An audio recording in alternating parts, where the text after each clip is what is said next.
If you're planning to buy an iPhone, you think you need an iPhone, you're confused whether or not you should be buying an iPhone, this video is for you. I'm Sid, this is Sid Says, and today we answer the million-dollar question. Who should be buying an iPhone? How many times did I say the word iPhone there?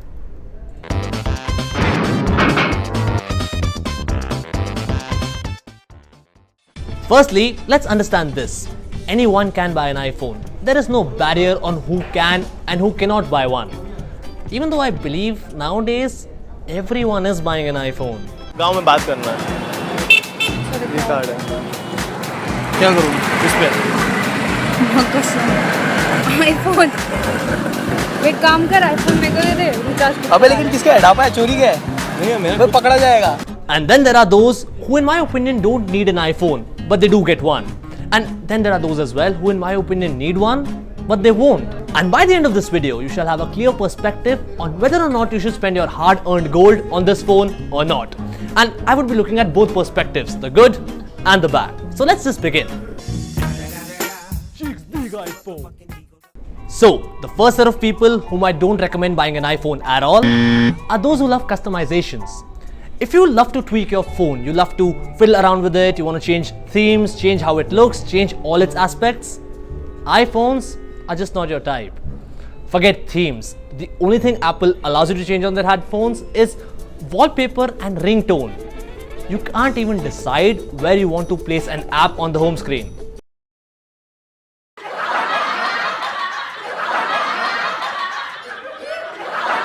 At the same time, if you aren't impressed by the gimmicks, if you want a reliable smartphone, a smartphone that just works, there is no better experience than going for an iPhone.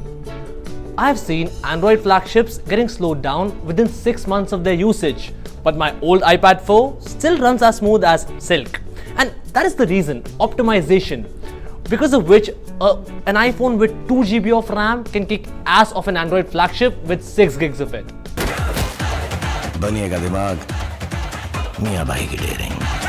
And now let's talk about features. If you want in your smartphone handwriting recognition, dual SIM support, pen drive readers, micro SD card readers, bazookas, you would not find them on an iPhone. It is just not for you, because barring the bazooka, all the other features are available on modern day Android smartphones. Yet, at least an iPhone would not blast. No, don't get me wrong here. I'm not trying to note bash here. What I'm trying to say is, it is not always about having an extra feature. It is more important on how you use the existing ones. कोई phone बज रहा है। उठा तो सही।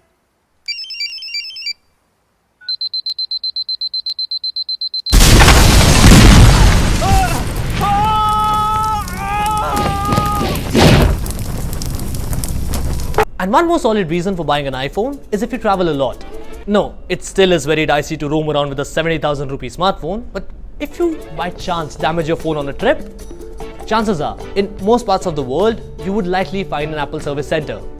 Moreover, since they only launch one phone a year and then relaunch it the next year, the amount of accessories, amount of covers and cases available for an Apple product are unmatched. That's right, the third-party accessory lineup for the iPhone 6s is actually so good that even OnePlus, an Android company, created a case for it.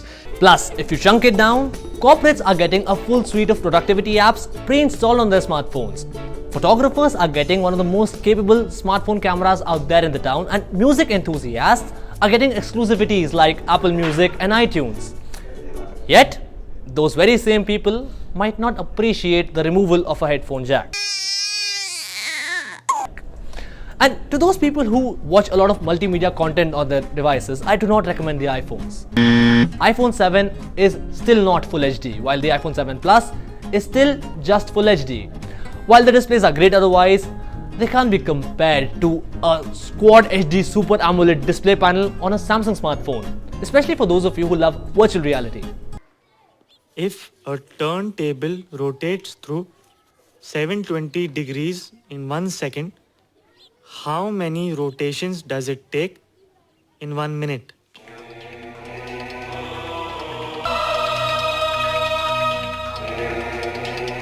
(120 rotations in 1 minute). Having said that, the 4.7-inch iPhone and now the 4-inch iPhone SE are still one of the best smartphones when it comes to one-hand usability. Now let's talk about ecosystem. If you already have an Apple product, a MacBook or an iPad, just go and buy the iPhone. It's an experience you would be addicted to. You can be on your MacBook working on a project and suddenly you receive a call on your iPhone.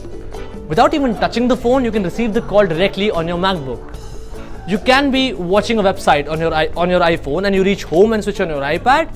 The same website gets loaded on the iPad there. It's seamless. And there are a couple of other exclusivities like iCloud and AirDrop which only Apple users get to enjoy. So, in my opinion, that experience is incredible, unbelievable, incredible, beautiful, great, remarkable. However, if you have a Windows computer or you live in India where most of the people, your friends and family are going to have a Windows computer in the other places, buying an iPhone can be very irritating. Just to transfer a simple song, you need to install third-party apps like iTunes. Simple plug and play won't just work. And then there are some other factors to consider, like the battery life. Small iPhones are notorious for their battery lives. And while in my opinion an iPhone on idle drains lesser than an Android, an iPhone 7 won't simply last you as long as a Samsung Galaxy S7. Now you might say that you can switch to the bigger iPhone, the iPhone 7 Plus. Well, you can, but the problem is charging that big beast takes around 3 hours on average.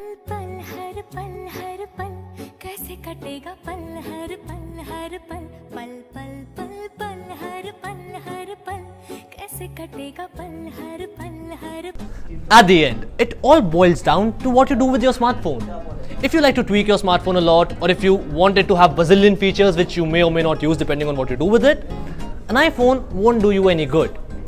On the other hand, if you want a smartphone that just works whenever you pick it up, it does not get sluggish over time, or you can live without IR blasters, dual SIMs, Bluetooth file sharing, and now even the headphones, an iPhone is one of the best smartphones you can buy out there. And at last, I would like to talk about the longevity of a smartphone. It is true that an Apple iPhone would cost you twice as much as a regular Android flagship killer in the town. However, they do have a longer shelf life. In its entire lifetime, a standard Android smartphone would only get one major upgrade on an average. If you go for a top-tier smartphone brand like a Samsung, an LG, HTC, OnePlus, Moto, you might get 2 or 3 major ones. Even Pixels and Nexuses, which are produced by Google officially, are only supported for a period of 2 years at tops. An iPhone, on the other hand, is supported for 4 to 5 years. For instance, an iPhone 5 who got launched at iOS 6 back then is still supported with the iOS 10 update. iOS 6, 7, 8, 9, now 10. And that is a reason alone for a lot of people to go to the Apple products. They last long. And you don't even have to buy the newest one. You can pick up an iPhone 6s, 6 or a 5s and you are still good to go for a couple of years to come. So I told you all I could on who should be buying an iPhone and who should not be buying one. So do let me know in the comment box below one reason why you would or would not go for an iPhone. Also do show me your love by sharing this video, by liking it, and a reminder for you, just hit that subscribe button so that you can come back and see more of me. My name is Sid. Ciao. By the way, if you can't afford an iPhone and you still want one, you should only plan to sell your kidney if you have a third one, and you should only plan to steal it if your dad is a lawyer. Because no smartphone in the world is bigger than your organs and your pride.